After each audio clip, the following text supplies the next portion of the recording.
বন্ধুরা, কেমন আছেন সবাই? গল্প যেখানে সত্যি চ্যানেলের আরো একটি নতুন গল্পে আবারও আপনাদের সকলকে স্বাগত জানাই। এখন শীতকাল চলছে, আর কিছুদিনের মধ্যেই হয়তো বসন্তকাল এসে উপস্থিত হবে। তারপরেই গ্রীষ্মের তীব্র দাবদাহ, এবং তারপরেই একটা শান্তির বর্ষাকাল, আষাঢ় মাস এসে উপস্থিত হবে। বৃষ্টি আর রোদ্দুরের সঙ্গে মিলেমিশে যায় আম কাঁঠালের সুবাস। যদিও আমাদের দেশ একটি গ্রীষ্মপ্রধান দেশ, কর্কটক্রান্তির দেশে গ্রীষ্ম কোনো নতুন কথা নয়, হঠাৎ যন্ত্রণার ব্যাপারও নয়। রবীন্দ্রনাথ যেরকম লিখেছেন, রজনী নিদ্রাহীন দীর্ঘ দগ্ধ দিন, আরাম নাহি যে জানে রে, দারুণ অগ্নি বানে রে। বরাবর মনে হয় গ্রীষ্ম মানুষ সহ্য করে নিতে পারে, একটাই কারণে, যে সে জানে এই তাপিত ঋতুর পরে আসে শান্তির বারিধারা, মানে বর্ষা।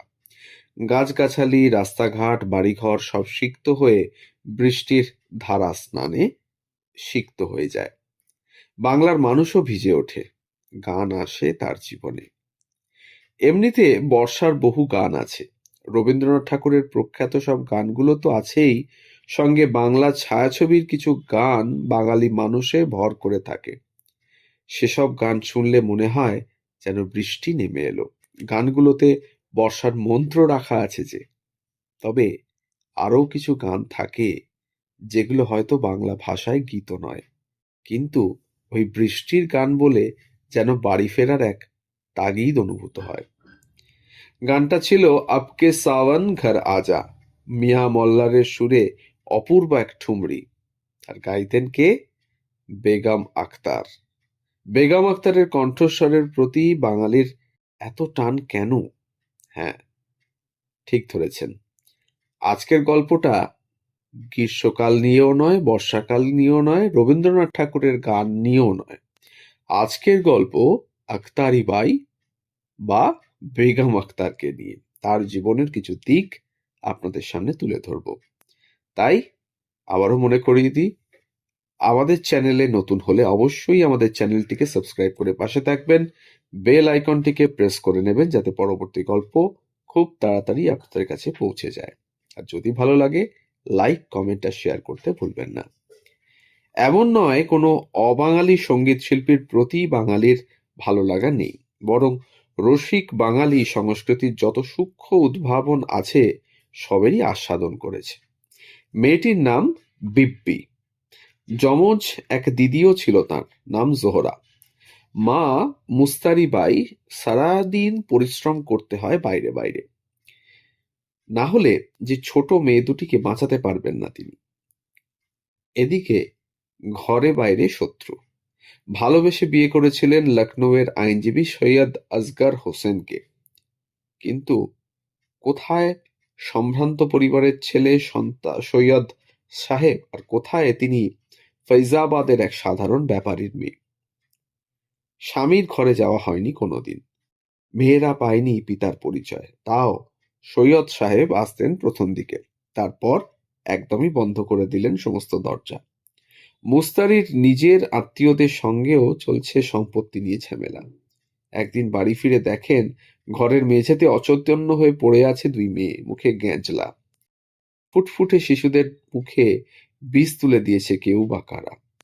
বিব্বি সুস্থ দেহে হাসপাতাল থেকে ফিরলেও বাঁচানো গেল না জোহরাকে। কিছু টাকা অবশ্য পাঠিয়ে দিয়েছিলেন সৈয়দ সাহেব, ফেরত দিলেন মুস্তারি। নিজের লড়াই লড়ে নেবেন তিনি। এক মেয়েকে নিয়েই ঝাঁপিয়ে পড়লেন জীবন সংগ্রামে। সাপের ছোবলের মতো নীলাভ যন্ত্রণা নিয়ে জীবন শুরু হয়েছিল বিপ্পির, যাকে আজ সারা ভারত চেনে বেগম আক্তার নামে। শৈশবে পিতার প্রত্যাখ্যান ও দুই বোনকে হত্যার চেষ্টার পরেও শান্তি মেলেনি ফৈজাবাদে। পুড়িয়ে দেওয়া হয় তাদের ঘরবাড়ি। মুস্তারি মেয়েকে নিয়ে পালিয়ে আসেন গয়াতে, আর সেখানেই শুরু বিপ্পির সঙ্গীত শিক্ষা। ততদিনে পেয়েছেন গওহর জানের আশীর্বাদ। গানের প্রতি বাড়ছে আকর্ষণ। থিয়েটারের বিখ্যাত শিল্পী চন্দ্রাবাইয়ের কাছেও যাতায়াত শুরু করেছিলেন ফৈজাবাদে থাকাকালীন। সঙ্গীতকে আঁকড়ে বাঁচবেন আজীবন। কৈশোরেই মনের মধ্যে যেন নিজের গন্তব্য ঠিক করে ফেলেছেন তিনি। মুস্তারিও কড়া চোখে নজর রাখলেন মেয়ের রেওয়াজের উপর। জমির খান সাহেব ও আতা মোহাম্মদ খানের কাছে চলল দীর্ঘ তালিম। প্রজাপতির মতো রঙিন ডানায় উড়ে বেড়াতে লাগলো কণ্ঠের মূর্ছনা। কিন্তু তখনও তিনি বিপ্পী। মাত্র ২০ বছর বয়সে কলকাতায় অনুষ্ঠান করার সুযোগ মিললেও স্বাভাবিকভাবেই পড়ে রইলেন পিছনের সারিতে। আলফ্রেড থিয়েটারে সেদিন সত্যিকারের বাদুড়-ঝোলা অবস্থা, অথচ প্রধান শিল্পীদের দেখা নেই। শেষে বিব্বিকেই তড়িঘড়ি বসিয়ে দেওয়া হলো সেই অধৈর্য জনতার সামনে। অবশ্য বিব্বি নাম তো আর চলতে পারে না, তাই ঘোষণা করা হলো আখতারি বাই। এত বড় আসরে আগে কখনো গান করেননি তিনি। প্রাথমিক বিহ্বলতা আর জড়তা কাটিয়ে ধরলেন তুনে বুঁদ এ হর যাই কুছ ऐसी আদা পাই। মুহূর্তে শান্ত হয়ে গেলেন সবাই।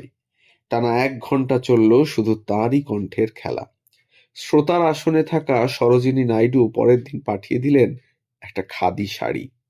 কলকাতা থেকে সারা ভারতে ছড়িয়ে পড়ল নতুন গজল সম্রাজ্ঞীর আগমন বার্তা।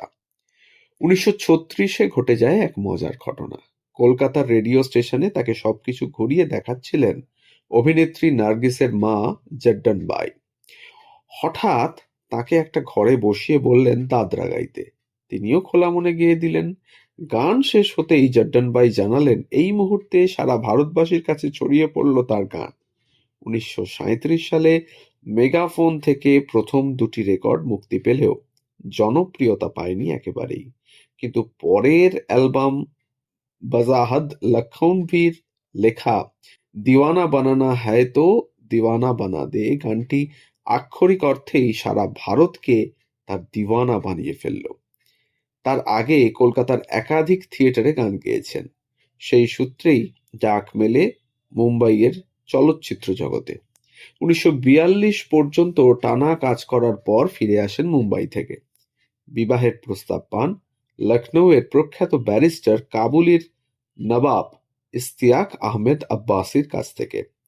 এই বিবাহের মধ্যে দিয়ে তিনি লখনৌয়ের এলিট শ্রেণীতেও ঢুকে পড়লেন। ধন দৌলত, হিরে জহরত আর উচ্চকোটির সমাজ সব পান তিনি। তবে ত্যাগ করতে হয়েছিল সঙ্গীত। সেটাই বিবাহের শর্ত ছিল যে তবায়েফ জীবন থেকে তাকে সম্পূর্ণ সরে আসতে হবে। তিনি আর ফিরতে পারবেন না সেখানে। এমন করে কিছু বলার পরে এবং কিছু বছর এমনিভাবেই কেটে যায় এবং একাধিকবার মৃত সন্তান প্রসবের শেষে তিনি মারাত্মক অসুস্থ হয়ে পড়েন। তখন ডাক্তার ইশতিয়াক সাহেবকে পরামর্শ দেন বেগমকে বাঁচাতে হলে গানে ফিরিয়ে দিতে হবে। ঠিক তখনই আরেকজন বাঙালি এ ব্যাপারে সাহায্য করতে এগিয়ে আসেন। তিনি হলেন আকাশবাণী লখনৌয়ের ডিরেক্টর শ্রী সুনীল বসু।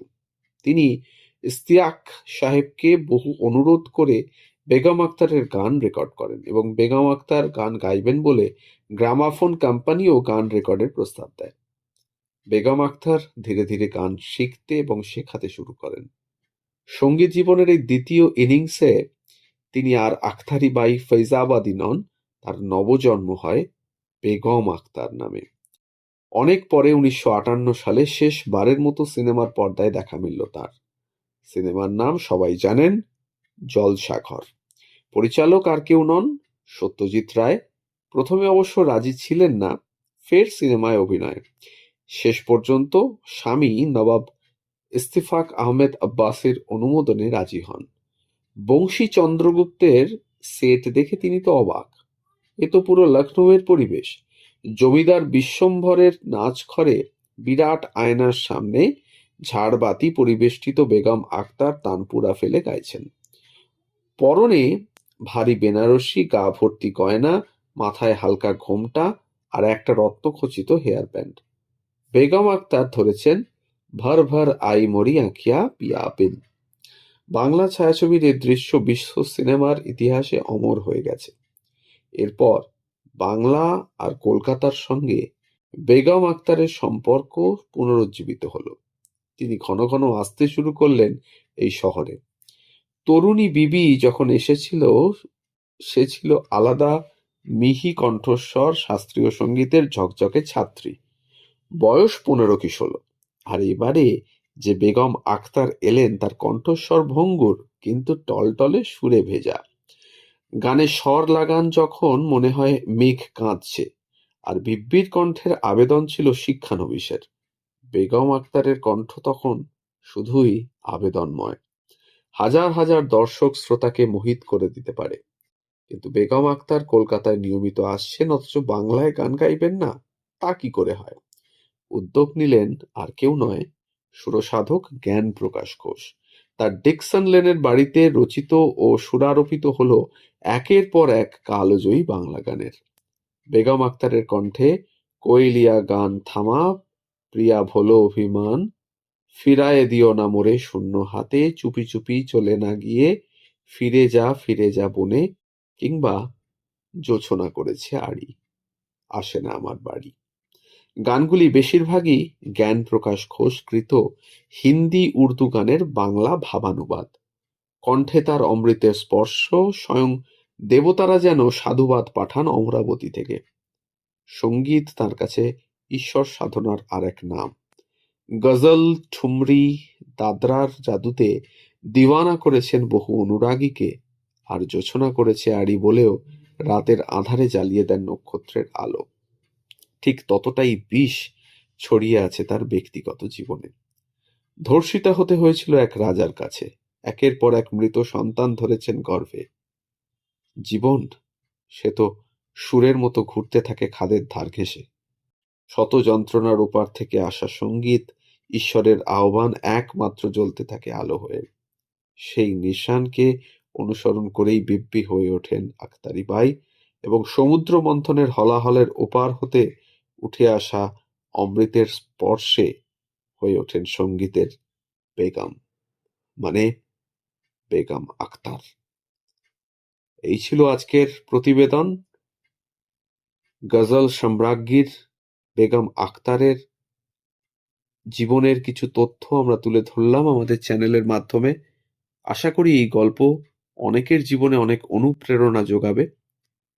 সত্যি সত্যি স্ট্রাগল কাকে বলে, আজকের এই গল্প থেকে নিশ্চয়ই আপনারা বুঝতে পারলেন কিভাবে, কতটা স্ট্রাগলের মাধ্যমে আজকে এই বেগম আখতারের উত্থান আমরা দেখতে পাই।